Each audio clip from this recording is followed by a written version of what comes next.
Assalamualaikum warahmatullahi wabarakatuh. Dengan saya di sini Aswari bin Ali dari Universitas Muhammadiyah Surabaya. Dengan maksud dan tujuan saya akan menjelaskan tentang analisis strategi Oreo. Dalam strategi analisis Oreo yang saya pakai ada 3 teori, yaitu teori yang pertama kompetitif dinamik, dan yang kedua kooperatif strategi, dan yang ketiga strategi level bisnis. Untuk di sini dinamika persaingan atau kompetitif dinamik adalah merupakan gerakan kompetitif yang dilakukan oleh perusahaan untuk melakukan suatu tindakan terus-menerus dan respon dalam mengambil waktu antara perusahaan individu dan pesaingnya, serta posisi pasar yang menguntungkan. Nah, di sini ada teori yang pertama, yaitu teori kompetitif dinamik.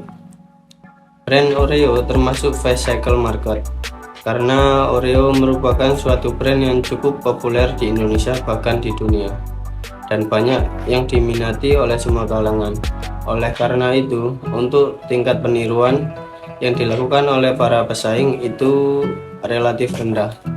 Karena brand Oreo sendiri ini sudah terkenal, jadi pesaing akan kesulitan dan biaya yang mereka keluarkan untuk meniru produk Oreo ini membutuhkan biaya yang sangat mahal. Nah, yang selanjutnya di sini ada teori yang kedua. Teori yang kedua yaitu kooperatif strategi. Aliansi strategi adalah persekutuan atau kerjasama lebih dari korporasinya itu sendiri untuk mencapai tujuan bersama. Dikatakan aliansi ketika perusahaan A dan B menggabungkan sumber dayanya atau kapabilitas yang ada. Dan brand Oreo ini termasuk non-equity strategi. Non-equity strategi itu sendiri adalah perjanjian kontraktual atau tidak dengan modal seperti menjual atau memproduksikan. Contohnya di akhir tahun 2022.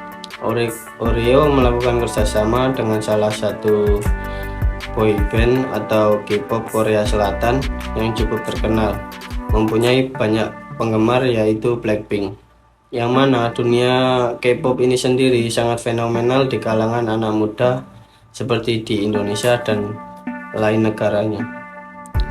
Oreo mengembangkan bisnisnya dengan menjadikan Blackpink sebagai BA atau brand ambassador untuk meningkatkan produknya dalam persaingan bisnis dan menaikkan penjualannya. Yang selanjutnya ada teori yang ketiga. Teori yang ketiga atau strategi level bisnis. Strategi level bisnis yang dilakukan oleh Oreo adalah strategi diferensial karena Oreo berfokus pada rasa serta variasi yang unik dan inovasi produk, sehingga tidak heran jika banyak menyukai produk biskuit ini. Walaupun hanya sebuah biskuit yang sederhana, inovasi yang mereka ciptakan membuat banyak orang tertarik untuk membeli produk ini. Walaupun dijual dengan harga yang relatif murah di pasaran, sehingga banyak orang yang antusias menantikan setiap variasi produk Oreo yang dikeluarkan. Adapun juga pengertian dari strategi tingkat bisnis adalah keputusan dan tindakan yang diambil oleh perusahaan untuk mencapai keunggulan kompetitif dalam suatu pasar tertentu. Itu saja yang bisa saya jelaskan. Terima kasih dari saya suatu penjelasan mengenai 3 strategi Oreo yang saya analisis. Waalaikumsalam warahmatullahi wabarakatuh.